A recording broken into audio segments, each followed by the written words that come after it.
नमस्कार, जय हिंद, जय श्री कृष्णा। साथियों, मैं महेश कुंतल एडवोकेट एक बार फिर से आप सभी का स्वागत करता हूं।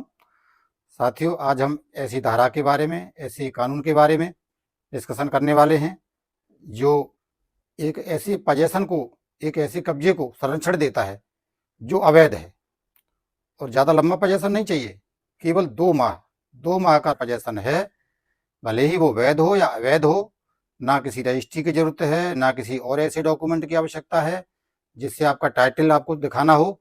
कुछ आपको टाइटल वगैरह कुछ शो नहीं करना है, उसके लिए केवल पोजीशन दिखाना है। और पोजीशन कैसा भी हो, वैध हो अवैध हो, उसकी तो कोई बात ही चर्चा ही नहीं करती धारा। केवल आपको 2 महीने का लगातार पोजीशन दिखाना है बस, तो आपको संरक्षण मिलेगा इस धारा के अंतर्गत, इस कानून के अंतर्गत। चाहे वो शहर की प्रॉपर्टी हो या गांव की हो, उससे भी कोई फर्क नहीं पड़ता है। अगर आपका पोजीशन है, भले ही आपके पास टाइटल के संबंध में कोई डॉक्यूमेंट नहीं है, केवल पोजीशन देखा जाएगा।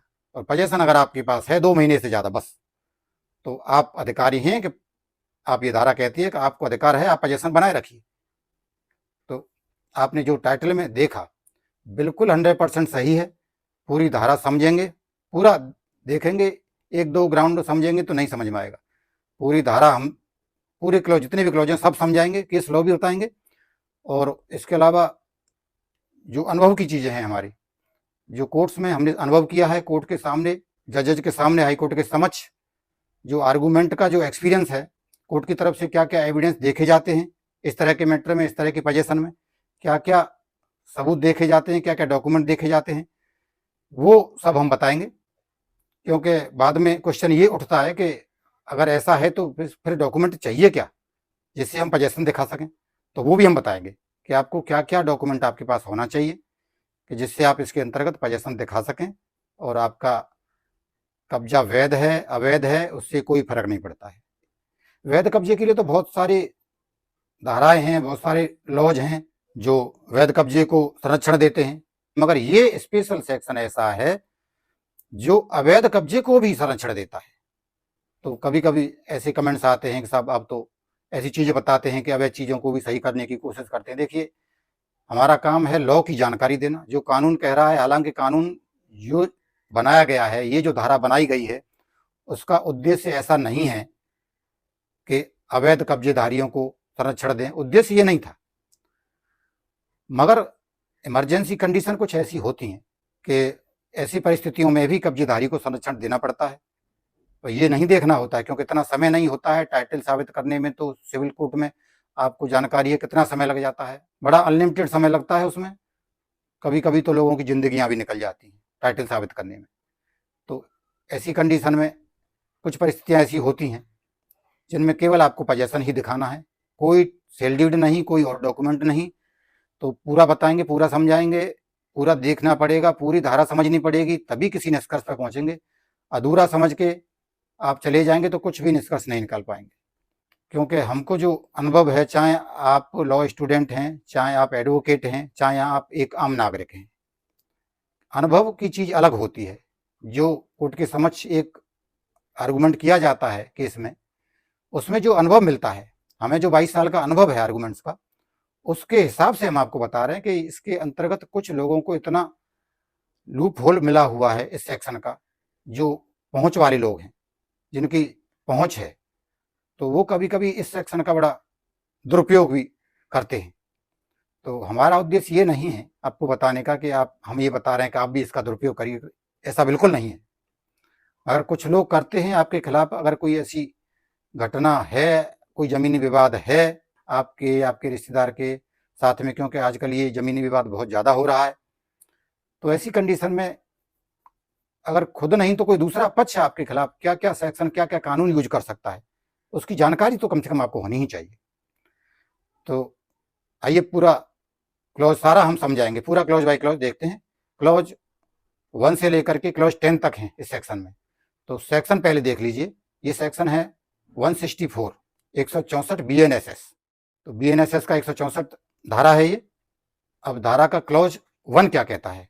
क्लॉज 1 ये कहता है कि कोई भी एग्जीक्यूटिव मजिस्ट्रेट, चाहे वो DM हो सकता है, SDM हो सकता है, या और कोई भी एग्जीक्यूटिव मजिस्ट्रेट हो सकता है, जिसको राज्य सरकार इस निमित्त विहित करे इस निमित्त पावर दे। अब एग्जीक्यूटिव मजिस्ट्रेट क्या होता है वो भी जानना जरूरी है। एग्जीक्यूटिव मजिस्ट्रेट ऐसा मजिस्ट्रेट होता है जिसको जुडिशियल पावर भी रहती है और एडमिनिस्ट्रेटिव पावर तो रहती ही है, क्योंकि जो भी एसडीएम, डीएम या एडीएम इस तरह के जो गवर्नमेंट ऑफिसर जो होते हैं उनको एडमिनिस्ट्रेटिव पावर तो होती ही है, एडमिनिस्ट्रेटिव ऑफिसर होते हैं वो, मगर कुछ पावर उनको जुडिशियल भी दी जाती हैं, इमरजेंसी पावर उनको आप बोल सकते हैं, जुडिशियल पावर भी दी जाती हैं।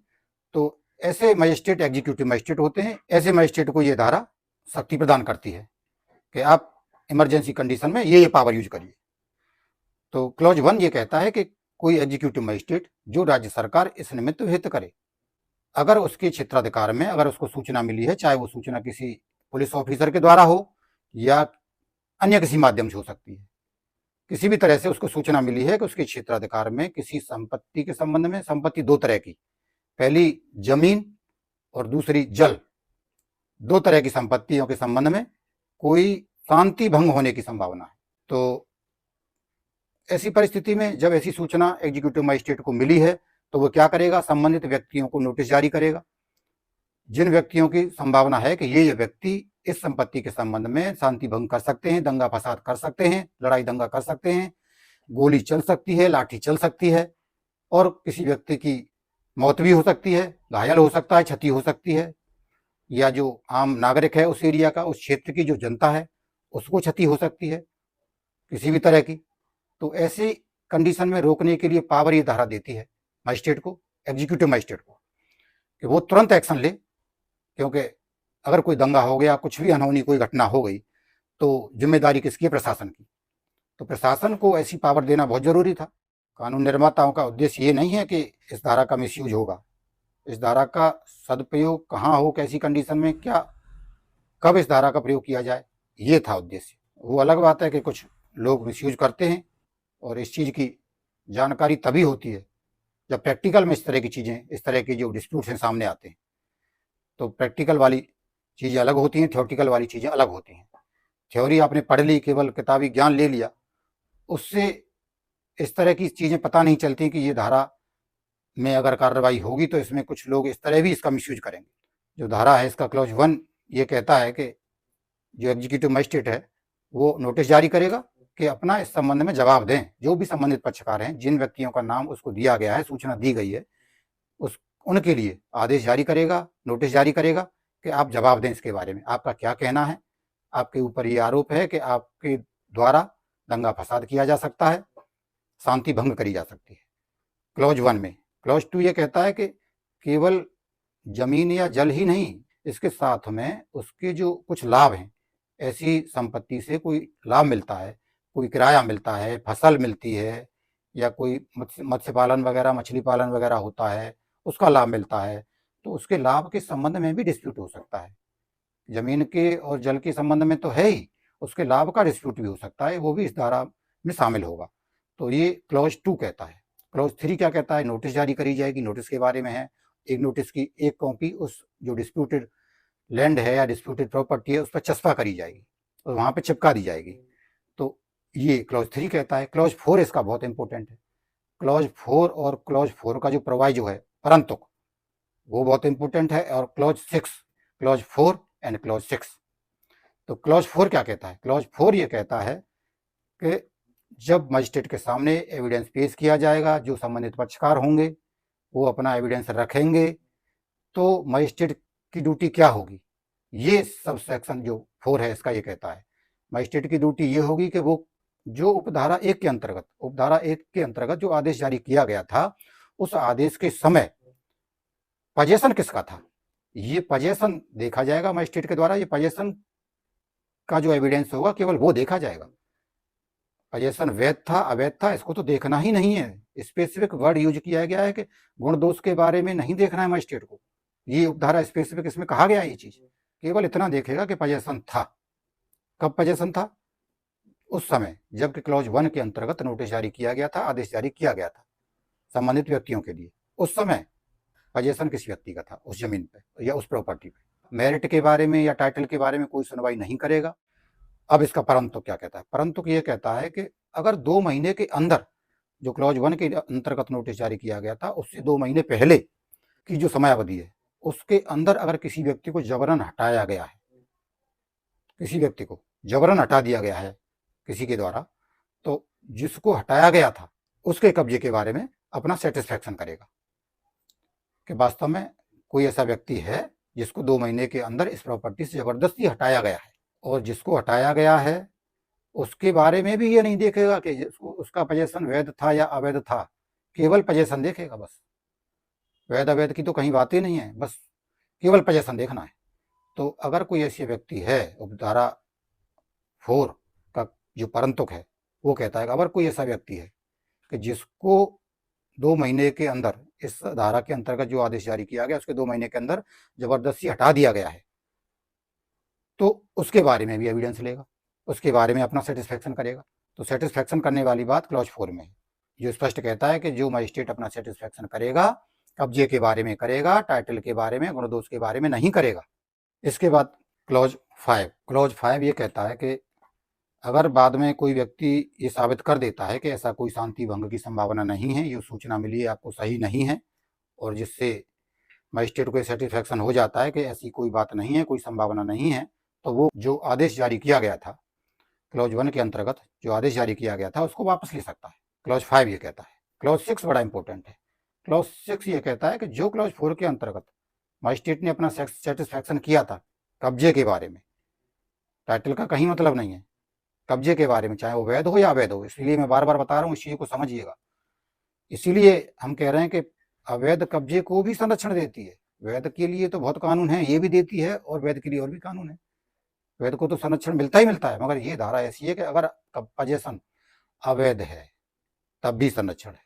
और बहुत लंबा पोजेशन नहीं देखना है, 2 महीने का मात्र पोजेशन देखना है, और टाइटल का तो कोई डॉक्यूमेंट देखना ही नहीं, आपका मालिकाना हक है कि नहीं उससे कोई मतलब ही नहीं है।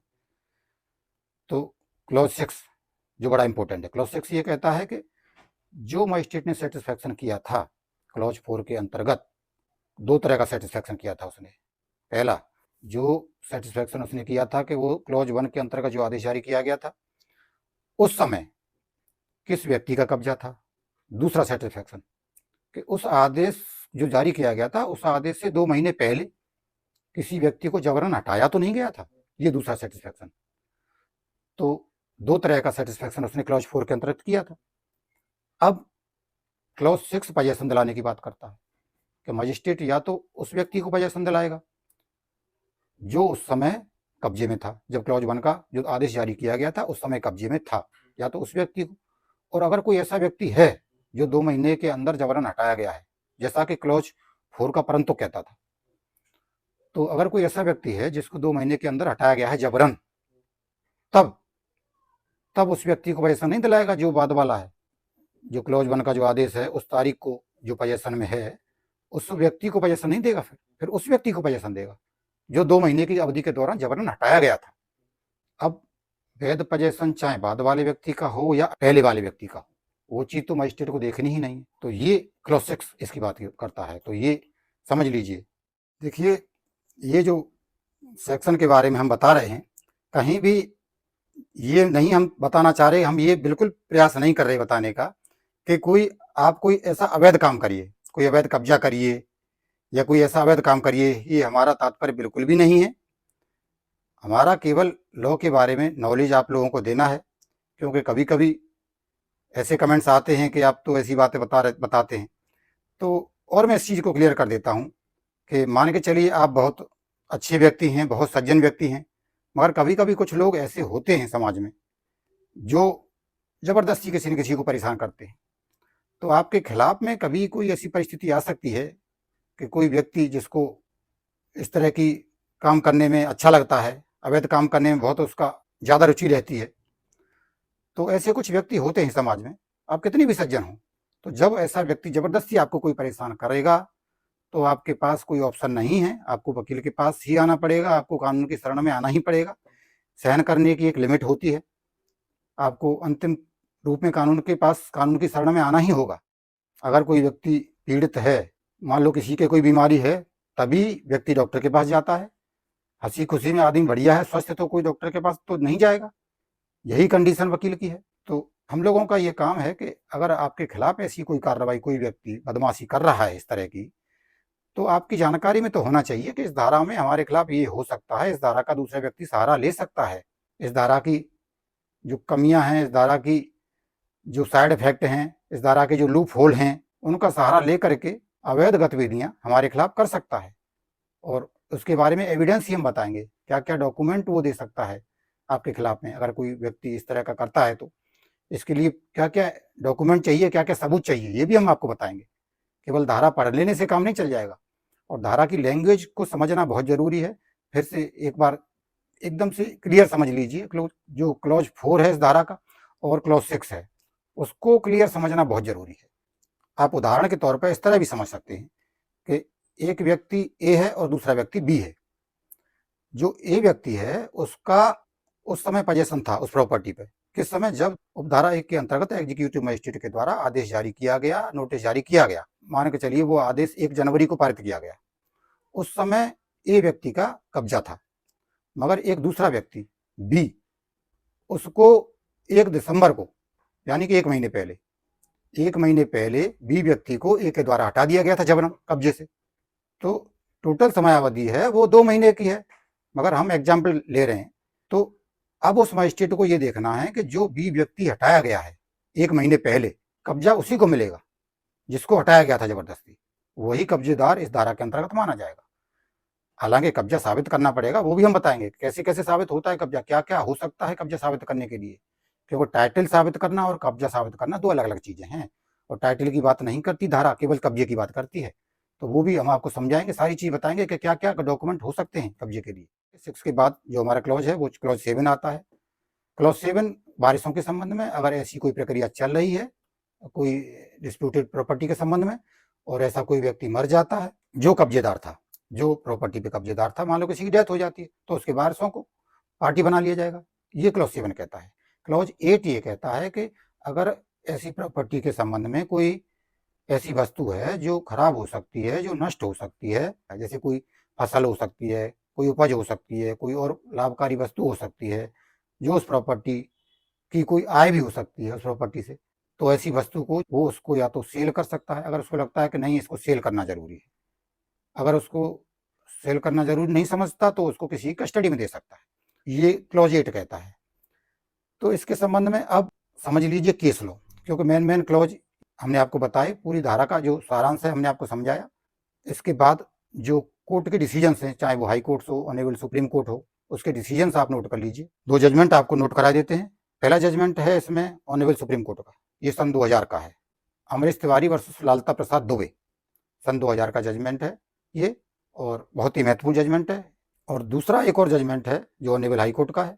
दोनों जजमेंट एक साथ आप नोट कर लीजिए, दोनों जजमेंट हम डिस्प्ले पे भी दिखा देते हैं। दूसरा जो जजमेंट है वो है Indira Kaushik and others versus state of UP and others, ये ऑनरेबल हाई कोर्ट का जजमेंट है, ये 2019 का है। तो ये जजमेंट जब आप पढ़ेंगे, इनमें देखेंगे तो कंफ्यूज नहीं होना है। इनमें जो सेक्शंस की बात करी गई है वो सेक्शन 145 और 146 की बात करी गई है, क्योंकि उस समय सेक्शन 145 146 ही थे जो सीआरपीसी के थे। अब बीएनएसएस आ गया है बाद में, अब बीएनएसएस में सेक्शन 164 और 165 आ गए हैं। तो वही सेक्शन है, वही धारा है, ये आप मान लीजिएगा, कोई कंफ्यूजन मत करिएगा इसके संबंध में। तो ये जो डिसीजंस हैं इसमें ऑनरेबल हाई कोर्ट ने, ऑनरेबल सुप्रीम कोर्ट ने यही डायरेक्शन दिए हैं एग्जीक्यूटिव मजिस्ट्रेट के लिए कि आप इसका धारा का मिसयूज मत होने दीजिए, केवल इमरजेंसी कंडीशन में इसका यूज करिए। और अगर सिविल कोर्ट के द्वारा, ये भी बहुत महत्वपूर्ण है जो बताया है सुप्रीम कोर्ट ने, कि अगर सिविल कोर्ट के द्वारा कोई डिसीजन हो जाता है ऐसी प्रॉपर्टी के संबंध में जो डिस्प्यूटेड है, कोई डिसीजन अगर हो जाता है, तब आपको जबरदस्ती इंटरफियर नहीं करना है। उस डिसीजन के आधार पर आप पोजेशन दीजिए जिस व्यक्ति को देना है। अगर सिविल कोर्ट से कोई डिसीजन आ चुका है, आपको टांग नहीं अड़ानी है, फिर जो डिसीजन हुआ है सिविल कोर्ट का उसके आधार पर आप दीजिए पोजेशन। ये डायरेक्शन है इसमें, जो हायर कोर्ट के डायरेक्शन है। और इमरजेंसी कंडीशन के लिए भी और भी सेक्शंस हैं वीएनएस में, इनका आप सहारा ले सकते हैं, उस व्यक्ति को आप निरुद्ध कर सकते हैं कुछ समय के लिए, इस तरह की पावर और भी हैं। तो इस धारा का यूज बहुत ज़्यादा इमरजेंसी हो, जब बिल्कुल ही दंगा फसाद होने की संभावना हो, तभी आपको यूज करना है। जनरल वे में इस धारा का यूज नहीं करना है। ये स्पष्ट निर्देश दिया गया है सुप्रीम कोर्ट की तरफ से और हाई कोर्ट की तरफ से। तो क्योंकि जब कोर्ट के सामने ऐसी कंडीशन आई है ना कि इसका कितना मिसयूज हो रहा है, तो तब ये डायरेक्शन आए हैं बाद में। इसके बाद बहुत ही महत्वपूर्ण चीज, इसके अलावा नेक्स्ट पॉइंट वो बहुत ही महत्वपूर्ण है, उसको समझ लीजिए कि क्या हमको चाहिए क्या, क्योंकि टाइटल तो देखना ही नहीं है मजिस्ट्रेट को। सेल डीड हमें दिखाएंगे नहीं देखी जाएगी, हम टाइटल दिखाएंगे नहीं देखी जाएगी। इस धारा में आकर देखना क्या है, ये चीज समझिए।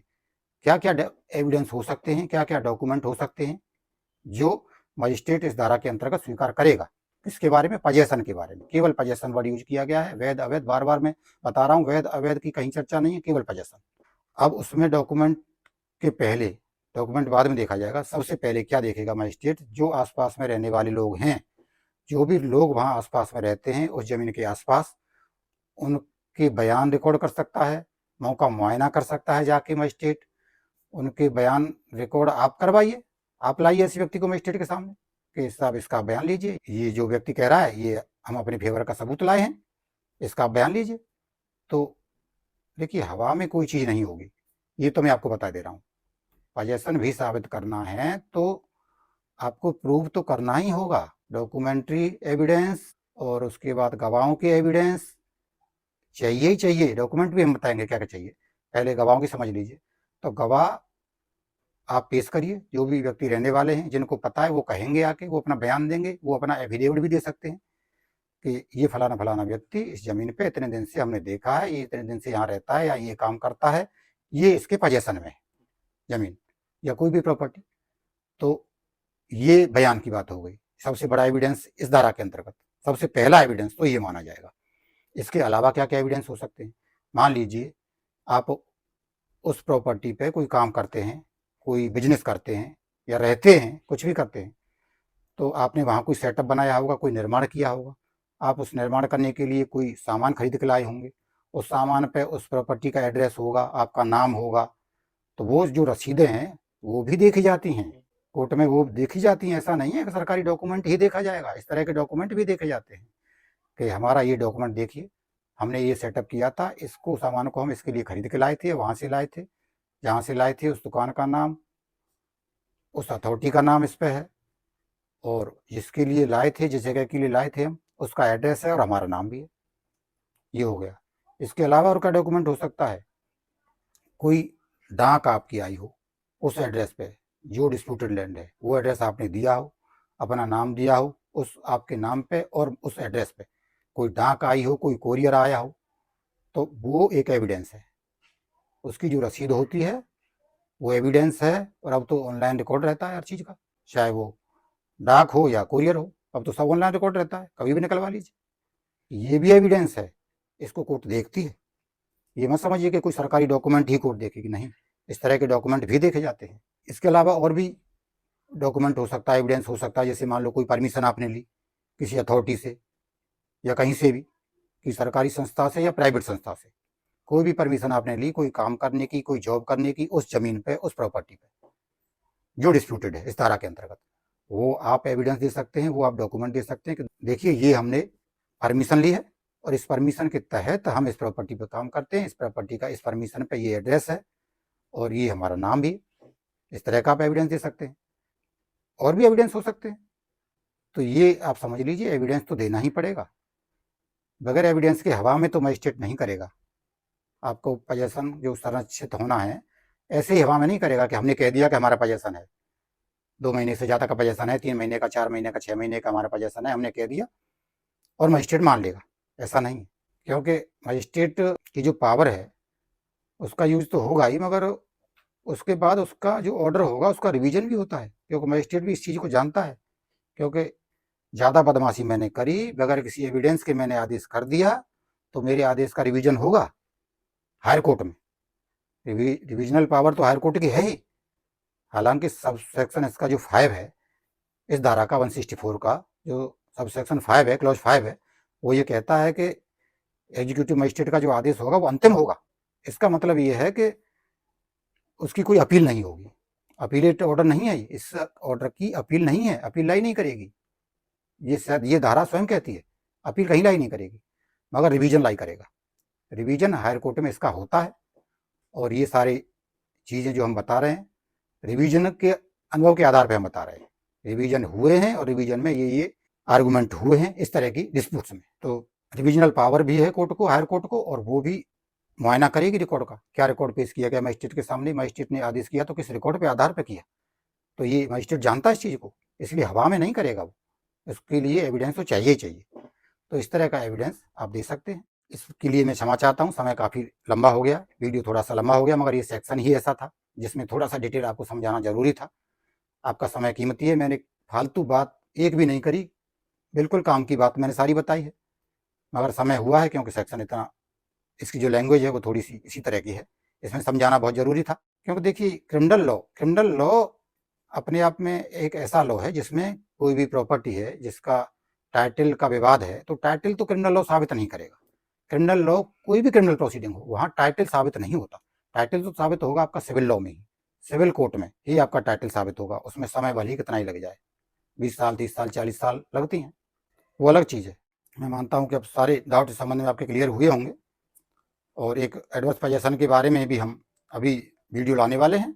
इसके अलावा एक वीडियो हमने और अपलोड किया है, जो सह खातेदार हैं, किसी प्रॉपर्टी में कई सारे खातेदार हैं और उनको अपनी प्रॉपर्टी को किस तरह अलग करना है, किसी एक आदमी को अगर अपनी संपत्ति को, अपने पार्ट को अलग करना है और खातेदार उसमें सहमत नहीं अलग करने के लिए, तो किस तरह से अलग कराएं, क्या करें, उसके लिए एक वीडियो हमने पहले ही अपलोड किया हुआ है, उसको आप यहाँ से ये वीडियो आप देख सकते हैं। तो मैं समझता हूँ इसके संबंध में जो भी डाउट हैं सब आपके क्लियर हुए होंगे। फिर भी कोई भी डाउट और हो तो आप कमेंट के माध्यम से पूछ सकते हैं। समय आपका काफ़ी हुआ है, इसके लिए क्षमा चाहते हैं। नमस्कार, जय हिंद, जय श्री कृष्ण।